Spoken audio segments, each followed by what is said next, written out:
14 की बहाली जब करती गई, तो जब 3 में बहाली की गई तो हम लोगों को ही सरकार के द्वारा शिक्षा मित्र नाम दिया गया और यह कहा गया कि पहले वाले जो शिक्षक थे वो वेतन ज़्यादा लेते थे, पढ़ाते नहीं थे। शिक्षा मित्र वाले जब से आए, पूरे बिहार के जो 25 लाख बच्चे विद्यालय से बाहर थे वो ला के संभाल दिया, विद्यालय को संभालने का काम किया।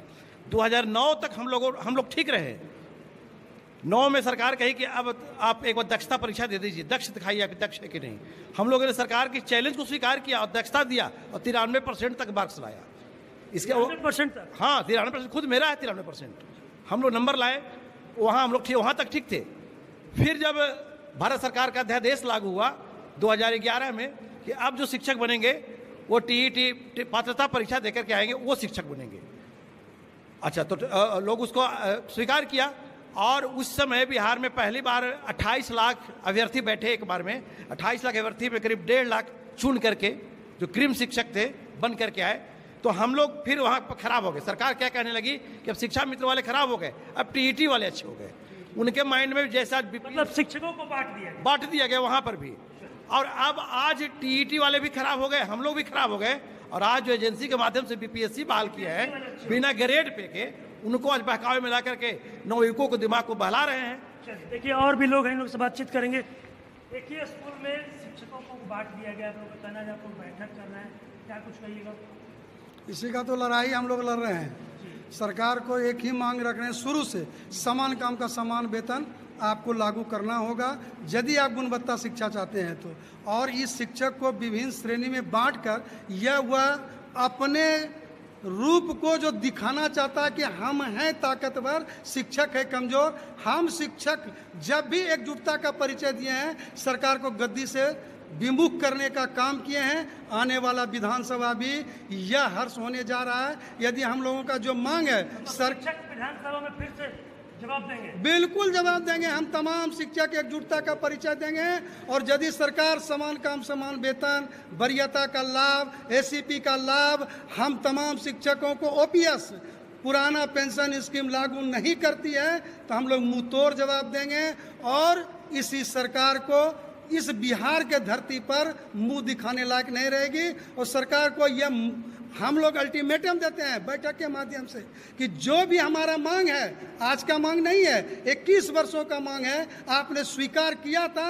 और फिर चाहे आप राजनीतिक मजबूरी हो, चाहे आप आने वाला विधानसभा का लड़ाई लड़कर फिर सत्ता हासिल करना चाहते हैं, अब हम लोग को बर्दाश्त नहीं होगा। और सरकार ने जो 3 श्रेणी का शिक्षक बांटने का काम किया है और 4था श्रेणी शिक्षक ला रहा है विशिष्ट शिक्षक बनाने के लिए, इसका जोरदार हम लोग विरोध करते हैं। एक विद्यालय, एक छत, एक तरह का शिक्षक होगा। और इस शिक्षक यदि आप एक संज्ञा देते हैं तो जो आप चाहते हैं बिहार के धरती पर, जो भी आप क्वालिटी चाहते हैं बच्चों में, वह हम लोग देने के लिए तैयार हैं और देते आ रहे हैं। सरकार से एक बार पुनः मांग है कि जो हमारी मांग है वह जायज़ है। समान काम का समान वेतन, पुरानी पेंशन अविलंब सरकार कैबिनेट में लावे और लागू करे, हम लोग स्वागत करेंगे। अन्यथा आने वाला समय में हम लोग जैसे विद्यालय में बच्चों को तन मन से पढ़ा रहे हैं, उसी तरह तन मन और सड़क पर उतरकर धन भी लगाएंगे। सरकार को उल्टा घुटना टेकने के लिए उसको मजबूर कर दें। चलिए देखिए और भी शिक्षक लोग हैं, हम इन लोगों से बातचीत करेंगे, जानने की कोशिश करेंगे। कहाँ से हैं सर? हम आरा जिला से हैं, भोजपुर से। ऐसे हम बिहार प्रदेश कोषाध्यक्ष हैं राज्य का। आज आप लोग बैठक कर रहे हैं, कहा जा रहा है आपके शिक्षक साथियों के द्वारा कि एक ही छत के नीचे एक ही स्कूल में शिक्षकों को कई भाग में बांट दिया गया। बिल्कुल सही। समान काम का समान वेतन की मांग कर रहे हैं आप लोग। बिल्कुल सही कह रहे हैं। जिस तरह से ब्रिटिश गवर्नमेंट ने फूट डालो और शासन करो का नीति अपनाया था, ठीक उसी तरह से ये सरकार नीतीश कुमार, हाँ, माननीय मुख्यमंत्री नीतीश कुमार जी का फूट डालो और शासन करो। जैसे हम लोग को पहले पंचायत शिक्षक, प्रखंड शिक्षक, नगर शिक्षक, जिला शिक्षक इस रूप में बांटे और आज देखा जाए कि कौन कौन से शिक्षक ला रहे हैं। जब एक ही छत के नीचे हम लोग सारे लोग एक ही कार्य को कर रहे हैं तो फिर हम लोग को वेतन विसंगतियाँ क्यों? वेतन समान मिलना चाहिए। समान मिलना चाहिए। समान काम के बदले समान वेतनमान मिलना चाहिए। सर, समान काम का समान वेतन का आप लोग सरकार से 2 ही मांग है। आज राज्य स्तरीय जो मीटिंग हो रहा है कि आप जितना भागों में बांटना है शिक्षकों को बांट लीजिए आत्मा संतुष्टि कर लीजिए, लेकिन समान काम समान वेतन ओपीएस का लाभ देना होगा। उसके लिए लड़ाई हमारा संगठन लड़ेगा। देखिए और भी लोग हैं, इन लोगों से बातचीत करेंगे, फिर आ जाएंगे, फिर उनके पास आ जाएगा। बोलिए, आज आप लोग बैठक कर रहे हैं, समान काम समान वेतन का मांग हो रहा है, बोला जा रहा है कि 25 में जवाब देंगे। 25 में तो हम लोग जवाब देंगे ही, और जवाब देने के लिए ही हम लोग तैयारी आज से शुरू कर दिए। जैसे नीतीश कुमार का विधानसभा का चुनाव का तैयारी किए हैं, उसी तरह से उनको हम जवाब देने के लिए आज से ही शुरू कर दिए हैं। मतलब शुरुआत आगाज कर दी शिक्षा। हाँ, आज से शुरुआत हो गया है। अगर उनके कान तक अगर मैसेज जाए आपका माध्यम से, तो शायद उनको सद्बुद्धि आवे कि हम लोग के प्रति अच्छा सोच रखे। अभी देख रहे हैं फिलहाल में कि शिक्षकों का प्रताड़ना किया जा रहा है। अब स्कूल में जो शिक्षक पढ़ाने जा रहे हैं, पहले हाथ से अटेंडेंस बनाते थे, अब करें कि अपने मोबाइल से हाजिरी शिक्षकों से हाजिरी बनाइए। अरे भाई, हम बनाने से कहाँ इनकार कर रहे हैं? पहले आपने सिस्टम तो हमको दीजिए, सिस्टम दीजिएगा, हम सिस्टम से काम करेंगे। आप सिस्टम दे नहीं रहे हैं। किन्हीं भाई के पास मोबाइल नहीं है, किन्हीं भाई के पास मोबाइल है तो कभी नेटवर्क नहीं आ रहा है, समय पे नहीं, बहुत असुविधा के बहुत सा खेद है।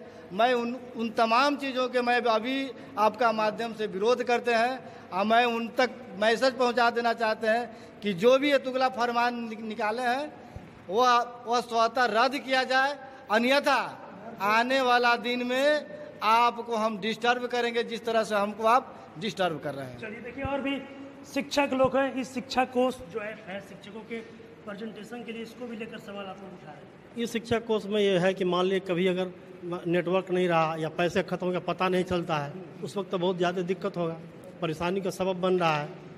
हेडमास्टर साहब अक्सर जो है क्या नाम है ऑफिस में रहते हैं, बहुत सारे काम काज में रहते लगे हुए, देरी होगी तो उस दिन की हाजिरी कट जाएगी, वेतन भी कट रहा है, वेतन भी कट रहा है।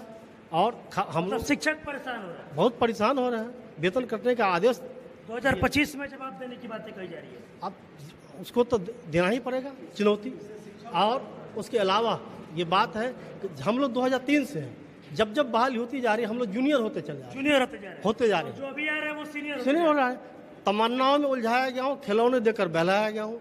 2012 में जो नियमावली आई है उसमें कहा गया कि क्या नाम है, स्नातक ग्रेड में आपका पदोन्नति किया जाएगा, हेडमास्टर में किया जाएगा, आज तक नहीं किया गया। और नई नई बहाली निकाल रहे हैं, अब पदोन्नति हो ही नहीं रही है। जितनी नियमावली जब भी लागू की गई, उसी नियमावली के डेढ़ से हम लोग को प्रमोशन हर चीज़ का लाभ मिला। लेकिन 2012-2020 का जो नियमावली आई, उससे हम लोग को स्नातक ग्रेड में और हेडमास्टर वाला में कोई लाभ नहीं मिल रहा है। देखिए